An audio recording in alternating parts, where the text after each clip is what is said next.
రాంప్రసాద్ గారు లేరు అనే విషయం చాలా అసలు నమ్మలేకపోయానండి. నేను విజయవాడలో ఉన్న ఆ రోజున చాలా చాలా బాధ కలిగించే విషయం.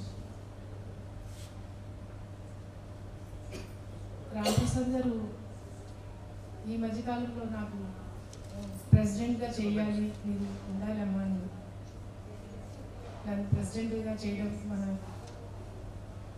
విజయసాగర్ సార్, గౌడ్ గారు, గోపాలకృష్ణ గారు అందరూ కలిసి ప్రెసిడెంట్గా చేయాలని మీరు చాలా అడుగుతున్నారు మన లైన్స్లో అని చెప్పారు. రాంప్రసాద్ గారు అయితే మీరు ఇక్కడ లేకపోయినా ఎక్కడున్నా మీ సేవలు అవి కన్సిడర్ చేస్తామో మేము, మీరు ఎక్కడున్నా కూడా సర్వీస్ చేస్తారు కాబట్టి మీరు చేయాలి అని నన్ను ప్రెసిడెంట్ చేయడం జరిగింది. రాంప్రసాద్ గారు లైన్స్లో ముందు నుంచి నాకు తెలుసు. కాపు సంఘంలో ఆయన మనకి ఈ మ్యాట్రిమోనియల్స్ నడిపే గురించి తెలుసు. ఈయన వెళ్ళిపోవడం అనేది చాలా చాలా దురదృష్టకరం. చాలా మిస్ అవుతున్నాను. వాళ్ళ కుటుంబ సభ్యులకి భగవంతుడు ధైర్యాన్ని ఇవ్వాలని,